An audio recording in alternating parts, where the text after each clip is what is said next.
दोस्तों, आपके सामने जो स्क्रीन दिख रहा है, जो व्हाइट बोर्ड दिख रहा है, इसमें आपको प्रक्षेप्य गति के बारे में बताया जाएगा कि प्रक्षेप्य गति क्या है। फिर उसके आगे जो भी उसमें बातें हैं वो आपको, तो क्लास 11th के लिए जो फिजिक्स है उनके लिए, सभी बोर्ड के लिए है ये। और इसके साथ साथ आपका जनरल स्टडी के तौर पे भी इस टॉपिक का यूज़ किया जा सकता है। देखिए, प्रोजेक्टाइल मोशन यानी कि प्रक्षेप्य गति में हम आपको पहले बताएंगे कि कोई भी पिंड बॉडी जब गति करती है तो क्या होता है। हम जानते हैं कि गति तभी होता है जब किसी भी वस्तु में मोशन यानी गति तभी होता है जबकि उस पर कोई बल लगाया जाए, कोई फोर्स अप्लाई किया जाए। और हम ये भी जानते हैं कि फोर्स को यानी बल को क्या चाहिए, दिशा चाहिए। बल force is equal to mass into acceleration होता है।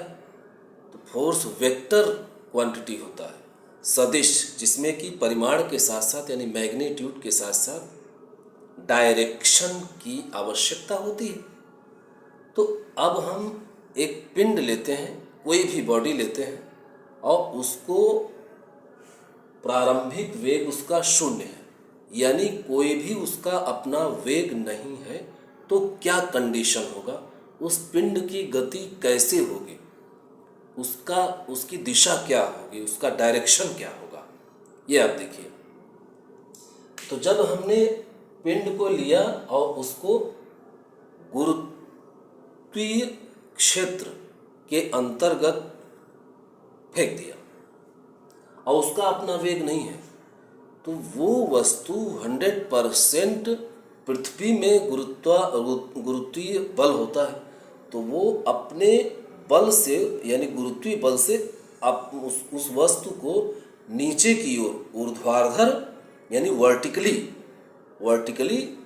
ऊपर से लेकर के नीचे की ओर, वर्टिकली नीचे का मतलब होता है, ऊर्ध्वाधर नीचे का मतलब होता है कि ऊपर से लेकर के नीचे की ओर अपनी ओर उस वस्तु को खींचेगी। तो प्रारंभिक वेग याद रखिए उसका 0 है। तो ऐसी कंडीशन में वह ऋजुरेखीय गति यानी स्ट्रेट लाइन में वो वस्तु ऊर्ध्वाधर नीचे की ओर ऋजुरेखीय गति में गति करेगी। ये केस नंबर 1। केस नंबर 2 ये हो सकता है कि उस वस्तु में वेग पहले से ही हो, यानी वो वस्तु, वो बॉडी चलायमान हो ऑलरेडी। तो जब ऑलरेडी वो चलायमान है, तो ऐसी कंडीशन में जो ऋजुरेखीय मार्ग पर तो वो गति करेगी, लेकिन तब ये जो फोर्स है,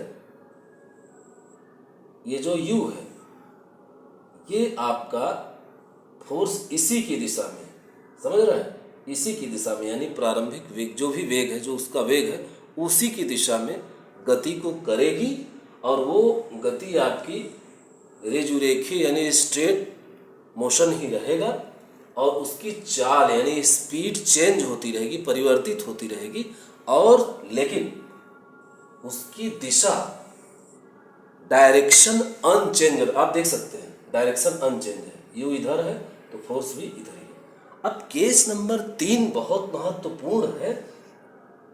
केस नंबर 3 में आप देख सकते हैं कि मान लीजिए ये फोर्स इधर है और ये आपकी वेलोसिटी देखिए u, ये किधर है, दोनों यानी बल का और वेग का, जो भी वेग है, उन दोनों का u is equal to not zero. मैं बार बार कर रहा हूँ, u is equal to not zero, माने ऑलरेडी वेलोसिटी है, ठीक है।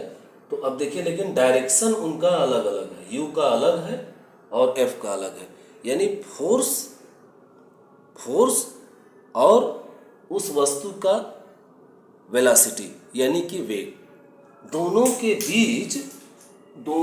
बीच एंगल है। एंगल आपको मैंने अल्फा से दिखाया है, ठीक है। तो ऐसी कंडीशन में क्या होगा या किस प्रकार की, जैसे यहाँ पे देखिए स्ट्रेट लाइन में ये गति कर रही थी, ठीक है, लेकिन अब ये कौन से मार्ग पे गति करेगी यही मुझे आपको यहाँ पे बताना है, ठीक है। तो ऐसी स्थिति में जबकि फोर्स और वेलोसिटी दोनों अलग अलग दिशा में होंगे तो हम आपको बता दें मैग्नीट्यूड यानी परिमाण और डायरेक्शन दोनों में बदलाव हो जाएगा। मैग्नीट्यूड और उनके डायरेक्शन में आप देखिए डायरेक्शन और मैग्नीट्यूड दोनों बदले हुए हैं। और विद द टाइम समय के साथ मैग्नीट्यूड और डायरेक्शन दोनों में बदलाव होगा। अब ऐसे मोशन को हम कहते हैं मोशन इन ए प्लेन, समतल में गति। तो समतल में गति आपका होने के बाद अब हम आपको बताने जा रहे हैं कि प्रोजेक्टाइल मोशन। अब आपको समझ में आ जाएगा कि प्रोजेक्टाइल मोशन क्या होता है।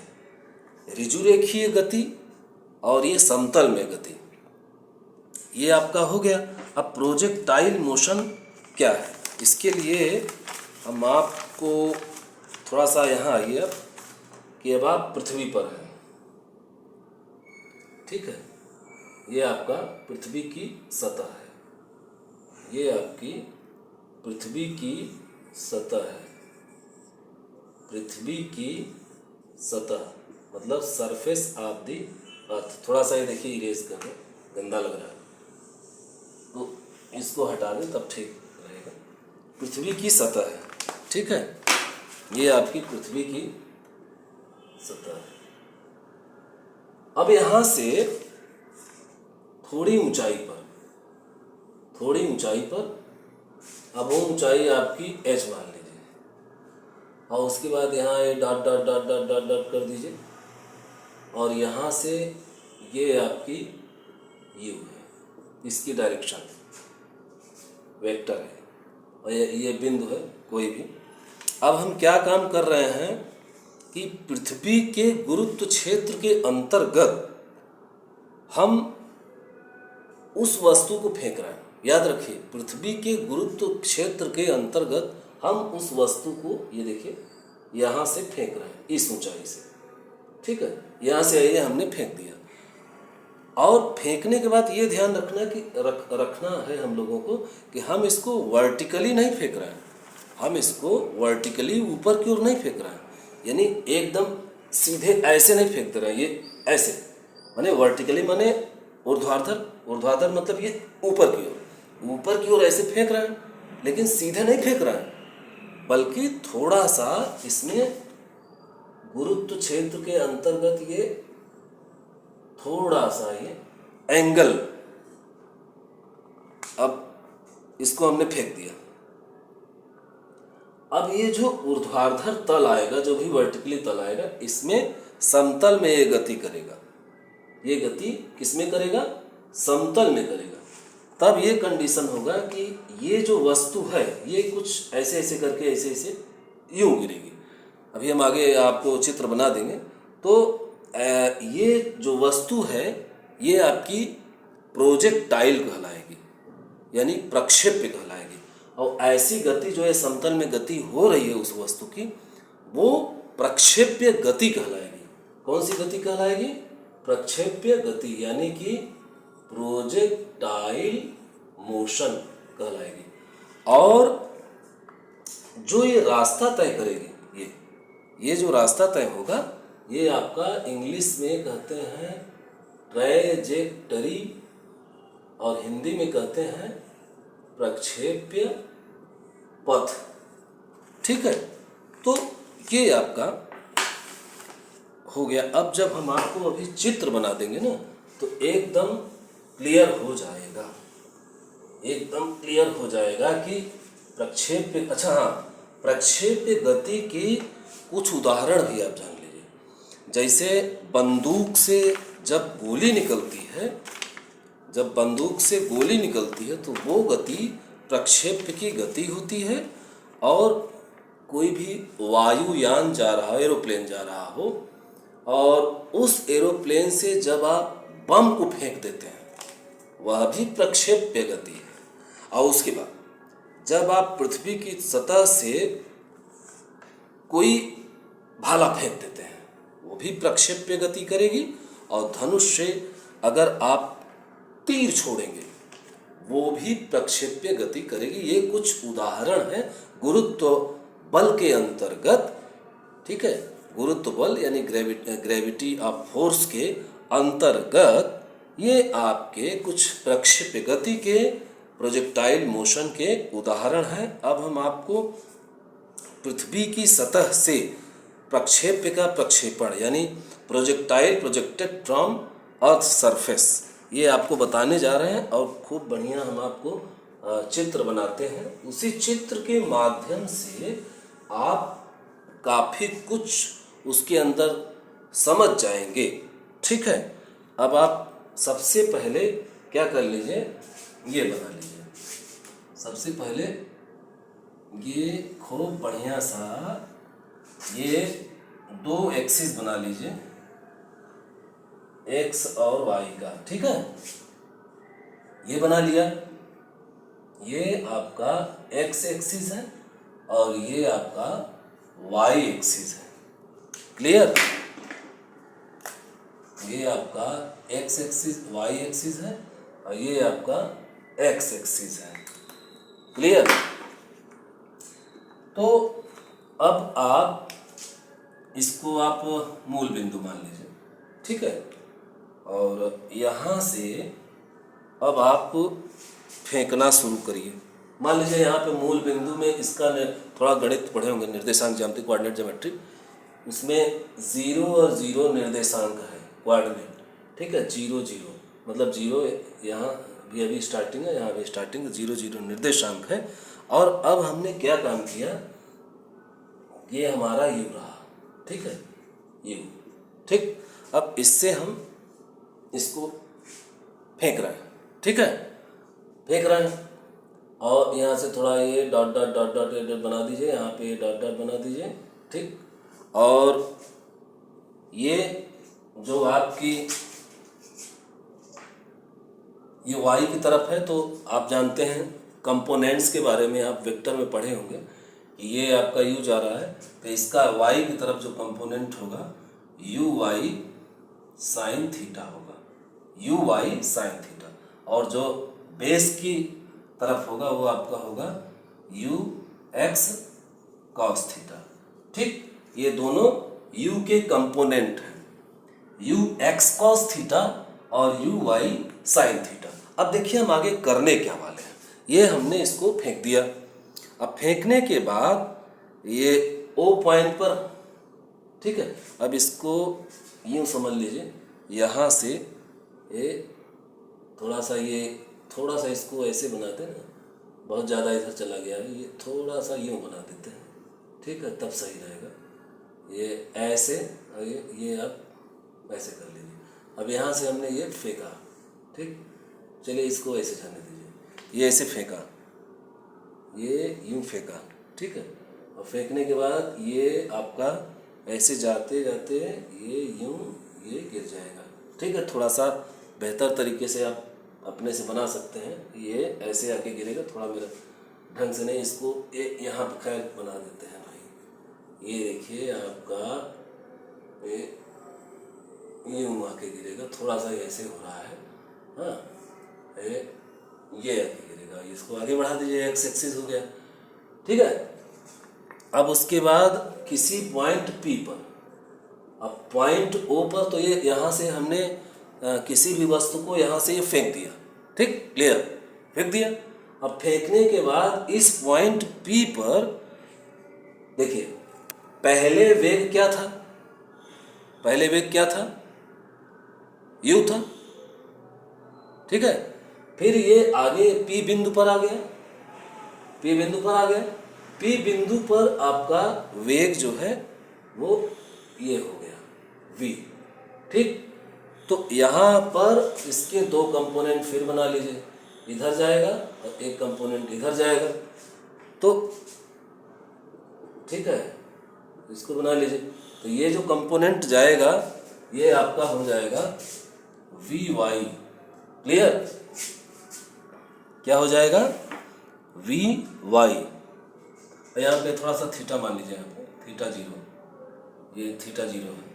ठीक है, थीटा 0, और यहाँ पे आपका ये थीटा है।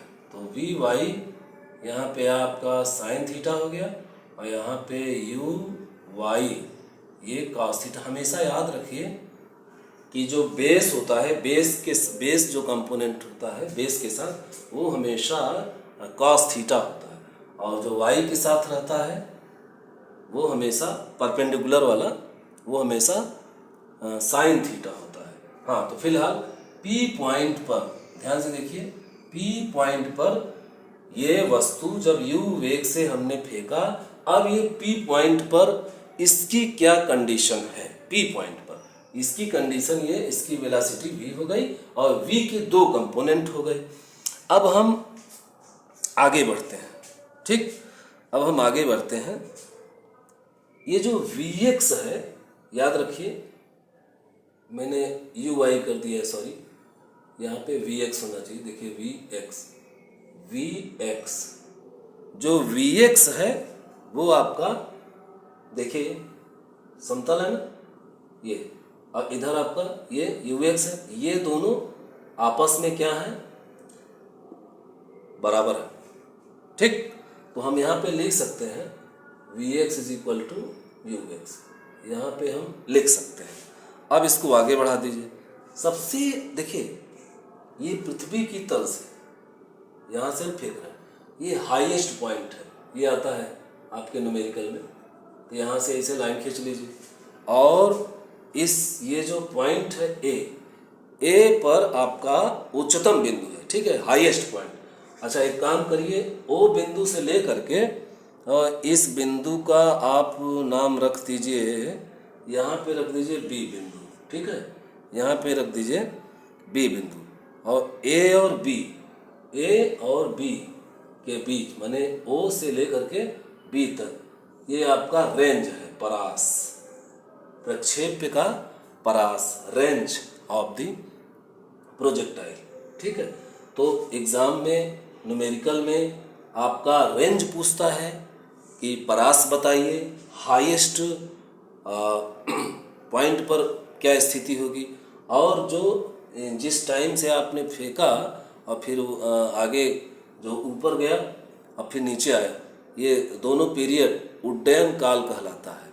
ठीक है, हाँ, टाइम ऑफ प्रोजेक्शन। ठीक है, तो ये एक एक करके अभी हम निकालेंगे। तो अब आप ए बिंदु पे कंडीशन देखिए, ये आपका वी है। ठीक है, फिर से देख लीजिए, यू से फेंका वी, पी पॉइंट पर वी गति हो गई, और ए पॉइंट पर आपकी vx और ux आपकी बराबर हो गई। वही चीज़ है, चल रहा है ऐसे, ये देखिए इस तरफ हॉरिजॉन्टल में। ठीक है, हॉरिजॉन्टल में चल रहा है। और एक बात याद रखिए कि नीचे की ओर जो ग्रेविटी होती है वो -b होती है। कितनी होती है?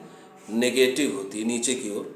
ठीक, अब ये नीचे की तरफ जा रहा है। ठीक है, तो बिंदु ए पर कंडीशन, बिंदु ए पर आप देखिए, यहाँ से यहाँ तक की पूरी रेंज आपकी r है। ठीक है, यहाँ से यहाँ तक की r है, तो यहाँ पे ए का निर्देशांक क्या हो जाएगा? r/2। देखिए ये आपका हो गया r/2, आधा हो गया ना, r/2 x का, और y का आपका हो गया, y आपका ये है, देखिए h है ना, ये पूरा।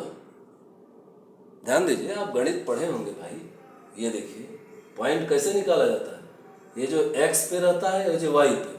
हाँ, तो यहाँ पे जैसे निकाला, ये आपका h हो गया। हाँ, और यहाँ से यहाँ तक r/2 है, तो यहाँ पे हुआ ना r/2 पहला x के लिए, और y के लिए कैपिटल H।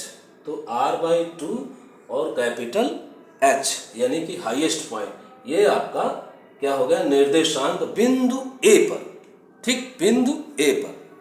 ठीक है, ये आपका कैपिटल H हो गया। अब आगे बढ़िए, फिर यहाँ पे आइए, यहाँ पे जो भी पॉइंट है तो यहाँ पे आपका फिर यही v x is equal to u x रहेगा, v x is equal to u x रहेगा। और यहाँ पे अब ऐसे नहीं हो रहा है, अब आपका ये नीचे की ओर आ गया, तो नीचे की ओर और आ गया, ये आपका वी वाई हो गया और ये आपका वी एक्स हो गया। क्लियर? और ये इन दोनों के बीच ये आपका थीटा हो गया। ठीक, फिर आगे ये आपका ये वेग हो गया, ये ठीक है, इसे दिखा लीजिए वेग, ये दोनों कंपोनेंट हो गए, ये आपका वेग हो गया, ये दोनों फिर समझिए ये उसे फेंका, यहाँ पे वी के दोनों कंपोनेंट, यहाँ पे हाईएस्ट, ठीक, यहाँ पे हाईएस्ट, उसके बाद फिर यहाँ पे वी, फिर दोनों यहाँ का दोनों का अवयव कंपोनेंट। फिर अब हम बी बिंदु पे आ गए, यहाँ की क्या कंडीशन होगी, इन दोनों के बीच देखिए, इन दोनों के बीच थीटा जीरो एंगल है। और उसके बाद यहाँ का जो वो है निर्देशांक आर, यहाँ से यहाँ तक एक्स का है, एक्स एक्सिस पर है, तो ये कैपिटल आर जो कि रेंज है, और यहाँ पे वाई कुछ नहीं है, यहाँ पे 0 है। तो देखिए निर्देशांक यहाँ आपको कोऑर्डिनेट थोड़ा लेना पड़ेगा, जैसे मूल बिंदु पर देखिए 0 0, इस बिंदु पे लेने की कोई ज़रूरत नहीं, यहाँ पे है हाईएस्ट पॉइंट पे आपका लीजिए r/2, क्योंकि ये आधा है x पर और y पे जो है ये h के बराबर है। फिर यहाँ पे आपका कोई ज़रूरत नहीं लेने की, यहाँ पे कंपोनेंट में हमने डिवाइड कर दिया है और यहाँ पे फिर आपका r और 0 हो गया। अब देखिए थोड़ा सा आगे बढ़ा लीजिए इसको, ये हमने फेंका और ये आ रहा है, ठीक, थोड़ा सा यहाँ मेरा बन नहीं पा रहा है, तो आप ये समझिए कि ये जा रहा है, ठीक है, अभी थोड़ा इस तरह जाना चाहिए, ढंग से नहीं बन पाया है। ये आपका समझिए नीचे आ गया और ये आपका U हो गया, और ये इधर से, एक मिनट थोड़ा सा अच्छे से बना दे, नहीं तो मामला ठीक नहीं होगा, थोड़ा सा ढंग से बना दें, ठीक है। फिर से हम बता दे रहे हैं, ये सब मेहनत बेकार हो जाएगी। ये आपका ये आया, ठीक है, ये फेंक रहा है, तो ये आपका यहाँ से आया और ये समझ लीजिए नीचे चला गया, ठीक, ये आपका यहाँ से ये नीचे चला गया, इसको इधर लीजिए, ये बी पॉइंट है, यहाँ से यहाँ ये बी पॉइंट है और ये थीटा 0 है, और ये आपका बी पॉइंट पे जो है वो आर और 0 है, ठीक है, ये तो आपको समझा दिए हैं। यहाँ से आइए, फिर यहाँ से ये समझिए कि ये ऐसे यहाँ से ये वेग है, ठीक है, ये प्रारंभिक वेग हो गया यहाँ से, और इसके कंपोनेंट ये कंपोनेंट हो गया, ये आपका हो गया यू कॉस थीटा 0, और यहाँ पे यू साइन थीटा 0, ये हो गए। और उसके बाद जब ये मैंने आपको बताया ना कि जो एक्सेलरेशन है, यहाँ पे लिख देते हैं, एक्सेलरेशन अब किस में चेंज हो गया, एक्सेलरेशन आपका चेंज हो गया गुरुत्वीय त्वरण में। जो एक्सेलरेशन वाई पर था, वेग परिवर्तन की दर को, चेंज इन वेलोसिटी को हम लोग एक्सेलरेशन कहते हैं, तो एक्सेलरेशन अब आपका किस में चेंज हो गया, ये गुरुत्वीय त्वरण में, जो कि -g है, चूँकि नीचे की ओर आ रहा है, ठीक। और क्षैतिज गति, ऊर्ध्वाधर गति, ये सब आप जानते हैं। अब हमको थोड़ा सा ये चित्र अगर आप समझ गए हो तो थोड़ा सा चलिए यहाँ पे हम आपको समझाने की कोशिश करते हैं, इसको इरेज कर देते हैं, ठीक है। ये आप समझ लीजिए एक्सेलरेशन -g हो गया। अब यहाँ पे थोड़ा सा हम आपको डेरिवेशन करने की कोशिश करते हैं, कि हालांकि थोड़ा सा लंबा चौड़ा है तो, लेकिन फिर भी यहाँ पे हम आपको बता दें, आप प्रक्षेप पथ यहाँ पे निकाल सकते हैं। अब यू वाई साइन थीटा तो आप समझे गए। प्रक्षेप पथ हम सबसे पहले निकालना चाहेंगे, प्रक्षेप्य पथ। प्रक्षेप पथ क्या होता है, ट्रैजेक्टरी, क्या होता है, ट्रैजेक्टरी, यही हमको निकालना है। अब हम देखें कि प्रक्षेप पथ यानी ट्रैजेक्टरी है क्या, हम निकालेंगे फार्मूला s बराबर U T plus half A T square से। ठीक है, तो p हमारा ये है। ठीक, p के निर्देशांक हम मान लेते हैं x और y।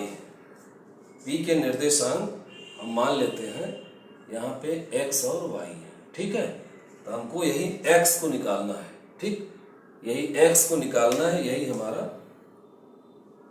प्रक्षेप पथ पर ये जो, एक मिनट, यहाँ से हम आपको देखिए ये फार्मूला यूज करेंगे, इसको ऐसा करते हैं,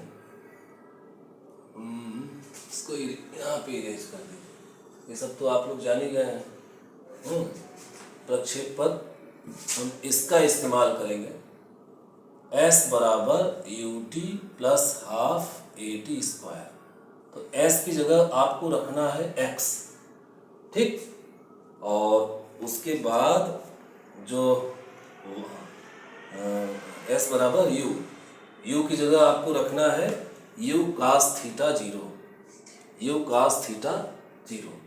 ठीक है, तो x is equal to u की जगह रखना है u cos थीटा 0। इसको आप ब्रैकेट में बंद कर दीजिए और ये टाइम प्लस हाफ a की जगह शुरुआत में आपका क्या रहेगा, एक्स वाई क्या रहेगा, वहाँ पे आपका एक्सेलरेशन तो उत्पन्न नहीं हुआ, तो आपका 0 हो जाएगा। ए की वैल्यू टी स्क्वायर, टोटल 0 हो गया। तो इस तरह ये आपको मिला u cos theta 0 t, equation number 1। तो इससे आपको t मिल गया x अपान cos थीटा 0। ठीक है, प्रारंभिक में आपका s बराबर U T plus half A T square. ठीक, तो एक्सेलरेशन तो उत्पन्न नहीं हुआ, इसलिए वो 0 हो गया। देखिए पूरा का पूरा 0 हो गया, और ये आपको मिल गया t is equal to x upon cos theta 0 degree.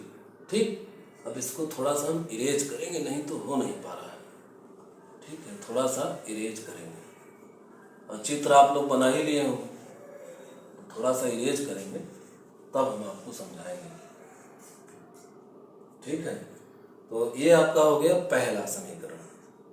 अब उसके बाद y का जब आप निकालेंगे तो y इज इक्वल टू, तो y वाला कंपोनेंट ले लीजिए u का। यहाँ पे y का उसका कंपोनेंट u का y वाला क्या था, साइन थीटा 0, और उसी में रखिए किस फार्मूला में, s बराबर U T plus half A T square में ही रखिए।